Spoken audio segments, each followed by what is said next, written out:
Hello everyone, it's day 66 of my 60 pounds and 90 days weight loss challenge, and today I have my water challenge weight loss results as well as the best method to tell if you're getting enough water.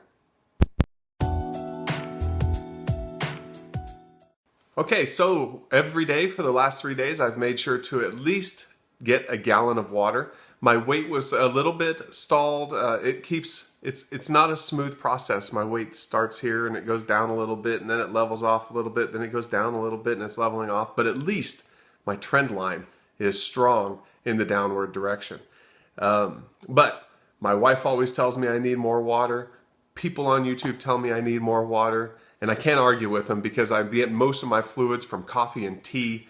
When I was drinking diet sodas more often, I'd get a lot of it from diet sodas, and those are all diuretics. Not to mention, in the case of the diet soda, at least, it's full of toxins and artificial sweeteners and everything. And a lot of times I put artificial sweeteners in my tea as well, sometimes in my coffee.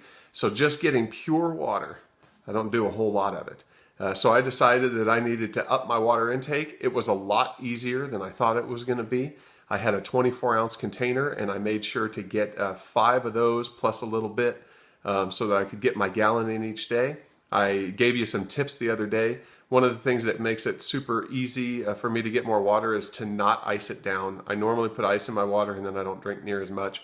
By drinking closer to room temperature water, I was able to drink a lot more of it at one time without stopping.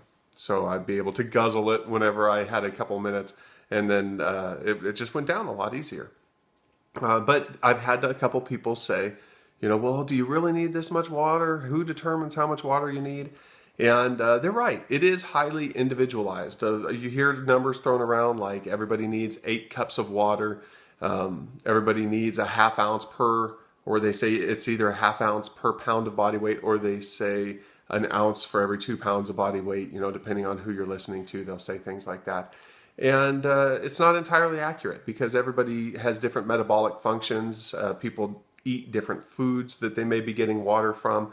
People drink different drinks that may be more or less diuretic.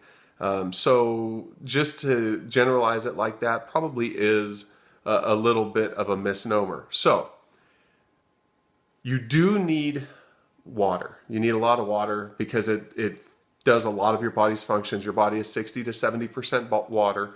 And especially on a ketogenic diet where we're losing a lot of fat, it increases the load on your liver and kidneys for filtering out toxins, because there's a lot of toxins that you've stored up in your body that are stored in your fat. And that's one of my theories for why your body may shut the fat loss off after a while, because it's just kind of overloading your kidney and liver. That's one of the reasons that I decided to start drinking a lot more water and force myself to do it, was to increase my liver and kidney function so that it was well equipped to deal with the toxins that I was loading it with. It also, the water also makes a lot of your blood, so your nutrients traveling around your body, the lubrication of your arteries, veins, and capillaries, that's all dependent upon water. Water can, if you don't have enough water, it can give you brain fog. If you wait until you're thirsty before you start drinking any water, apparently that is a sign, that's an early sign of dehydration. If you wait longer than just when you're thirsty, you can get fatigue, you get brain fog, you get muscle aches, lower back pain, especially right there by your kidneys. So, it leads to a lot of problems that maybe we have that we don't know are related to being dehydrated. So you do need to pay attention to how much water you're taking in, and how much and make sure that you're getting enough each day. And that's something that I need to continue to work on too.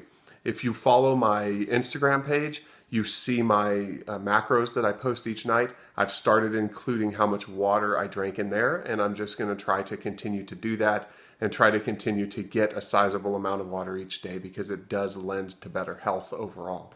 So the best way that you can tell how much water you need is to watch the color of your urine. Apparently, the darker yellow your urine is, the more dehydrated you are, assuming you don't have other health problems. If you want your urine to be nearly clear.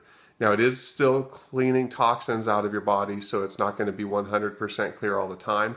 but anytime it starts getting to be a brighter or darker yellow, you need to up your water intake. So that's the best way to tell, because everybody is different. Maybe somebody does need 8 cups of water. Maybe I do need a gallon of water, right? Like we need to figure out for ourselves how much water we need. And that's the easiest and best indicator that you can see visually to tell you whether or not you're getting enough water. So make sure that your urine is closer to the clear side rather than the yellow side. And if it's not, increase your water intake. Now, here's my weigh-in for today. It's the same as yesterday, but over the course of that 3 days, I lost a total of 3.4 pounds. So that's pretty exciting. And hopefully it keeps coming off, and I'll talk to you guys tomorrow. 256.4 again.